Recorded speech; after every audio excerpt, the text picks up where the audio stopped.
dulce violencia, qué tierna regala, ay, que me abraza de amor en la llama.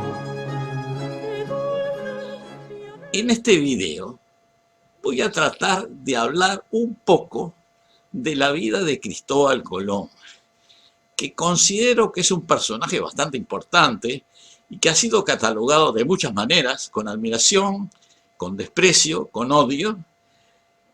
Y la pregunta que yo me formulo, si Cristóbal Colón fue un descubridor o fue un monstruo, o un poco de ambas cosas. Creo que el relato de estos episodios de la vida de Cristóbal Colón puede ser de interés para mis suscriptores. Es un personaje interesante, con muchas aristas, y por lo tanto trataré de contar algunas de sus experiencias relatadas por él mismo.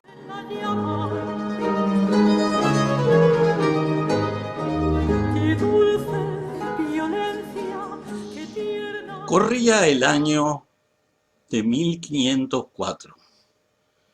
Hacía 10 meses que Colón se encontraba varado en una playa al norte de Jamaica, alojado en los restos de 2 de sus navíos. Enfermo y abandonado, veía aproximarse la muerte, entristecido por las grandiosas expectativas frustradas debido a la furia de los elementos naturales y a lo que él consideraba la ingratitud de los hombres.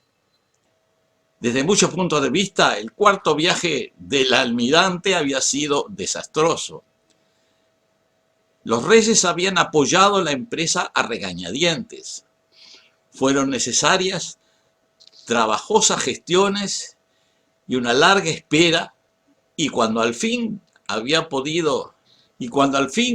pudo zarpar de Sevilla, el 3 de abril de 1502, la flotilla estaba compuesta de 4 buques, mucho menos que los 17 que habían formado su armada en el segundo viaje, o los 30 navíos que en ese mismo momento, había logrado alistar Nicolás de Obando para transportar los productos y riquezas de la colonia de Hispaniola a España. Tampoco se le autorizó recalar en Santo Domingo. Su intento de entrar a este puerto, debido a la inminente llegada de un huracán, fue frustrado, pues se le negó el acceso. Al cabo de unas pocas horas que diera su voz de alarma, llegó la enorme tormenta. La presuntuosa flota de Obando fue totalmente destruida.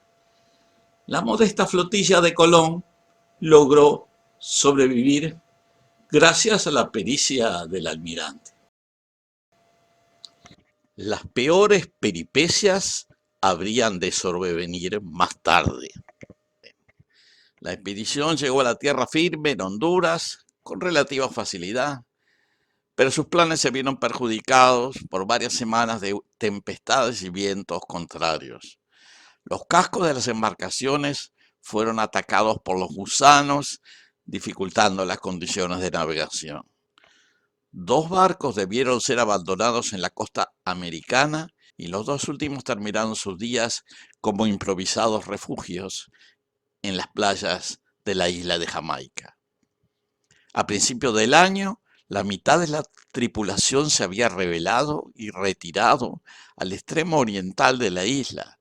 Solo unos pocos fieles permanecían al lado del navegante genovés, cuya salud se deterioraba cada vez más. Hacía más de 6 meses que Diego Méndez y Bartolomé Fieschi habían partido en 2 canoas con 6 remeros nativos rumbo a Santo Domingo para pedir auxilio. No habían tenido noticias de ellos desde entonces. A pesar de todos los inconvenientes y frustraciones, Colón no quería morir todavía, pues sentía que su misión en la vida estaba inacabada. Había encontrado las tierras del oro en Cariari y Veragua, y sobre todo un lugar de grandes riquezas que los nativos llamaban Amerrique o América, y que él había escuchado pronunciar hacía 2 años en los corrillos de Cádiz y en las callejuelas de Triana. Se comentaba que era un viaje reciente organizado por el rey Fernando y capitaneado por Vicente Yáñez Pinzón. Se había descubierto una tierra firme de gran riqueza, así denominada. Ni el nombre ni la ubicación de Amerrique habían sido mencionados en la misiva confidencial que Colón envió a los reyes españoles por conducto de Diego Méndez.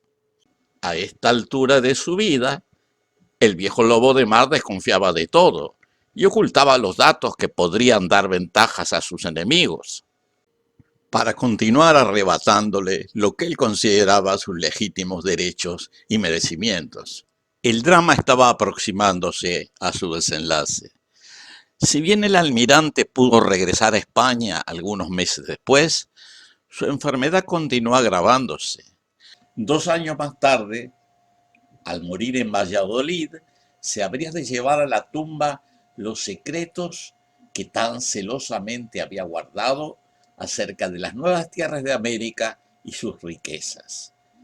El almirante era una persona de carácter difícil.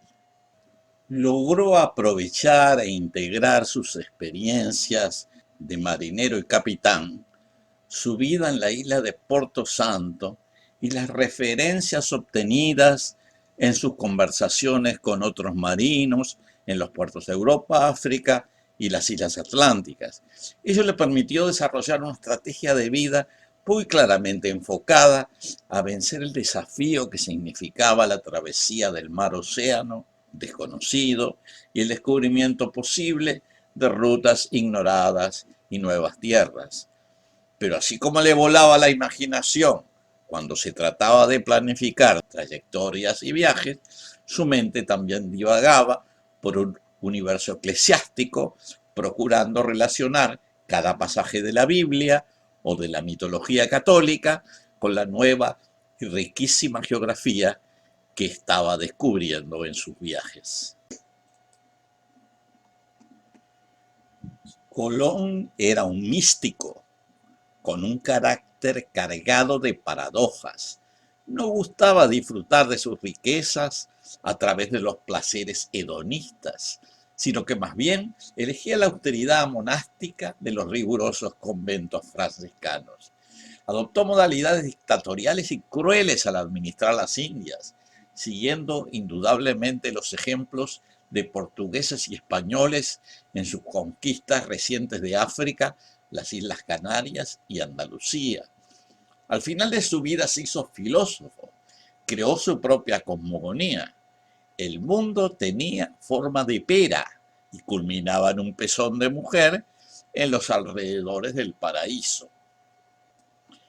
Y ese paraíso, que de alguna manera también fue su infierno, estaba en estas nuevas tierras americanas que había descubierto, según creía él, para la cristiandad y cuyo mérito parecía estarle vedado por alguna razón inexpugnable del destino. El primer viaje de Colón había sido todo un éxito. Creó enormes expectativas a nivel de toda la sociedad española. En las Indias había oro, una naturaleza exuberante y una población dócil, mano de obra voluntariosa para la futura empresa colonizadora que se iniciaba. Frente a este panorama tan prometedor, la corona no escatimó esfuerzos ni recursos para organizar una nueva expedición. El 25 de septiembre de 1493, apenas 6 meses después del regreso de Colón y los suyos, partió una enorme flota de 17 naves con 1.200 hombres a bordo, provisiones para 6 meses y todos los implementos necesarios para la guerra y la colonización. Apenas llegados a la costa haitiana, 2 meses después, comenzaron los contratiempos. El fuerte Navidad que Colón había hecho construir durante el primer viaje había sido destruido por los nativos. Los 40 marinos que quedaron a su cargo habían sido muertos. Las operaciones de represalia que se desencadenaron por órdenes del almirante, así como la exploración y ocupación de la gran isla Taína que se sucedieron, revelaron que las expectativas originales de grandes riquezas eran excesivas. El país contenía poco oro y la producción de alimentos estaba limitada a las necesidades momentáneas de la población local. Para obtener las riquezas que no existían, Colón obligó a los taínos a suministrar tributos de oro, telas y alimentos que los taínos no estaban en condiciones de satisfacer. Al ser obligados a trabajar excesivamente para obtener oro y para mantener a la numerosa colonia española, murieron en grandes números. Como Colón no podía obtener las riquezas que había prometido a los reyes, se le ocurrió la idea de exportar esclavos taínos a la península. La iniciativa resultó un fracaso económico. Los nativos no resistían el viaje ni el clima de España. Al cabo de pocos meses, la inmensa mayoría había muerto. Colón era tan buen navegante como mal administrador. Las quejas contra su desastrosa conducción se hicieron sentir en España. Las referencias que se acumularon después sobre la gestión de Colón en la isla de Haití, llamada luego Hispaniola, son de una gran crueldad, como lo detalló en sus crónicas Bartolomé de las Casas.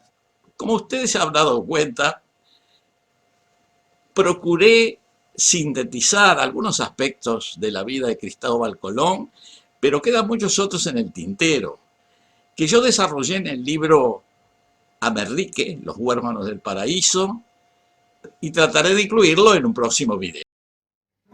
Ay, que mi abrazo de amor en la llama.